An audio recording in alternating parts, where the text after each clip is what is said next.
1.5 HP റേഞ്ചിൽ ഇതേപോലെ എടുത്താൽ പൊക്കാൻ പറ്റാത്ത റേഞ്ചിലുള്ള ഒരു ഹെവി ടൈപ്പ് പമ്പ് ക്ലാസിക്കിൻ്റെ CLS 110 എന്ന് പറയുന്ന 110 mm കോർ ലെങ്ത്തിൽ വരുന്ന 6 മീറ്റർ മുതൽ 42 മീറ്റർ വരെ ഹെഡിൽ വയ്ക്കി ഉപയോഗിക്കാവുന്ന വെള്ളത്തിനടിയിൽ ഉപയോഗിക്കുന്ന 1.5 HP ഒരു പമ്പ്. വളരെ ഹൈ ഹെഡ് ആണെന്നുണ്ടെങ്കിലും നല്ല വൈഡ് റേഞ്ചുമായിട്ട് ഉപയോഗിക്കാം. അതേപോലെ തന്നെ നമുക്ക് നല്ല ഡിസ്ചാർജും കിട്ടുന്നുണ്ട്. ഞാൻ പമ്പ് ടെസ്റ്റ് ചെയ്ത് കാണിക്കാം. ഇതാണ് നമ്മുടെ പമ്പ്. ഞാൻ പറഞ്ഞ പോലെ ബാക്കിയുള്ള കമ്പനികളെല്ലാം 1.5 ആണ് നമ്മുടെ ലീഡ് വയറായിട്ട് കൊടുക്കുക. എന്നാൽ ഇതിൽ 2.5ൻ്റെ ലീഡ് വയറാണ് ഈ മോട്ടറിൽ കൊടുത്തിരിക്കുന്നത്.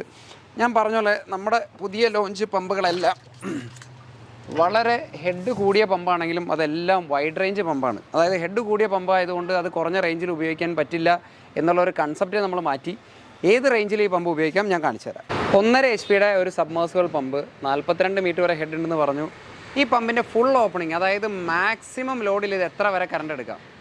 ഏകദേശം ഒരു 12-13 വരെ പോകുന്ന മോട്ടറുകളുണ്ട്. എന്നാൽ നമ്മുടെ ഈ മോട്ടർ ഫുൾ ഓപ്പണിങ്ങിൽ ഈ കാണുന്നതാണ് ഇതിൻ്റെ ഡിസ്ചാർജ്. ഈ സമയത്ത് എടുക്കുന്ന കറണ്ട് കൃത്യം 10.2 ആംപിയർ മാത്രമാണ് ഈ മോട്ടർ എടുക്കുന്ന മാക്സിമം കറണ്ട്. അതായത് ഫുൾ ഓപ്പണിങ്ങിൽ പല 1 HP പമ്പിൻ്റെയും കറണ്ട് മാത്രമാണ് നമ്മുടെ 1.5 HP ഫുൾ ഓപ്പണിങ്ങിൽ ഇതെടുക്കുന്നത്. ഇതാണ് ഇതിൻ്റെ മാക്സിമം ലോഡ് എന്ന് പറയുന്നത്. ഈ മോട്ടർ ഹെഡ് കൂടിയ മോട്ടറാണെന്ന് വിചാരിച്ച് നമുക്ക് ഇതിൻ്റെ ഡിസ്ചാർജ് കുറവാണെന്ന് വിചാരിക്കേണ്ട. ഞാനിതാ ഏകദേശം 10 മീറ്ററിലേക്ക് ലോഡ് ചെയ്തിട്ടുണ്ട്. 9800 ലിറ്ററിനടുത്താണ് ഇപ്പോൾ വരുന്ന ഡിസ്ചാർജ്. ഞാൻ ഏകദേശം ഒരു 20 മീറ്ററിലേക്ക് ലോഡ് ചെയ്തു. ഈ സമയത്ത് 9100 ലിറ്ററിനടുത്ത് വെള്ളം കിട്ടുന്നുണ്ട്. ഞാനിത് 30 മീറ്ററിലേക്ക് ലോഡ് ചെയ്തു. ഈ സമയത്ത് ഏകദേശം 6800 ലിറ്റർ വെള്ളമാണ് കിട്ടുന്നത്. 40 മീറ്റർ ഹെഡിലേക്ക് ലോഡ് ചെയ്തിട്ടുണ്ട്.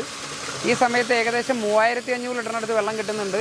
ഇനി മാക്സിമം നോക്കേണ്ടതിൻ്റെ ഷട്ട് ഓഫ് ഹെഡാണ്. ഏകദേശം 44-45 മീറ്ററിനടുത്താണ് ഈ മോട്ടർ ഷട്ട് ഓഫ് ആവുന്നത്.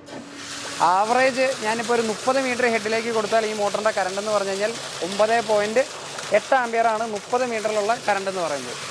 അത് ഏകദേശം 30-40 മീറ്ററിൻ്റെ അടുത്തേക്ക് വന്നു കഴിഞ്ഞ് കഴിഞ്ഞാൽ അതിൻ്റെ കറണ്ട് 7.8-7.7 ആംപിയറായിട്ട് കുറയുകയും ചെയ്യും. അതായത് 30 മീറ്ററിൻ്റെ മേലേക്ക് പോയി കഴിഞ്ഞാൽ ഏകദേശം ഒരു 1 HP എടുക്കുന്ന കറണ്ടാണ് ഈ മോട്ടർ എടുക്കുകയുള്ളൂ. CLS 110 എന്ന് പറഞ്ഞ ഈ ഒരു മോഡൽ ഇതുവരെയായിട്ട് മാർക്കറ്റിൽ ലോഞ്ച് ചെയ്തിട്ടില്ല. നിങ്ങളായിരിക്കും ഒരുപക്ഷേ ഈ മോട്ടർ ആദ്യമായിട്ട് കാണുക. ഇതിൻ്റെ ഏകദേശ പ്രൈസ് റേഞ്ച് അറൗണ്ട് 12,000 മുതൽ 13,000 രൂപ വരെ വരാൻ സാധ്യതയുണ്ട്. ഞാൻ പറഞ്ഞ പോലെ ഇതിൻ്റെ ഒത്തിരി പ്രത്യേകതകളിലൊന്ന് വൈഡ് റേഞ്ചായിട്ട് ഉപയോഗിക്കാം. ഹെഡ് ഇല്ലാത്ത സ്ഥലങ്ങൾ, ഹെഡ് കൂടിയ സ്ഥലങ്ങളിൽ ഉപയോഗിക്കാം. ഡിസ്ചാർജ് നമ്മൾ ലോ ഹെഡിലും ഹൈ ഹെഡിലും ആവറേജ് നല്ല ഡിസ്ചാർജ് ഉണ്ട്. സാധാരണ നമ്മുടെ പല പമ്പുകൾ എടുക്കുന്ന 1 HP കറണ്ട്, അതായത് സബ്മേഴ്സിബിൾ പമ്പിൻ്റെ കറണ്ട് ഈ മോട്ടർ എടുക്കുന്നുള്ളൂ. അപ്പോൾ അങ്ങനെ ഒത്തിരി പ്രത്യേകത ഉള്ള ഒരു മോട്ടറാണ് CLS 110 എന്ന് പറഞ്ഞ ക്ലാസിക്കിൻ്റെ പുതിയതായിട്ട് ലോഞ്ച് ചെയ്യാൻ പോകുന്ന മോഡൽ.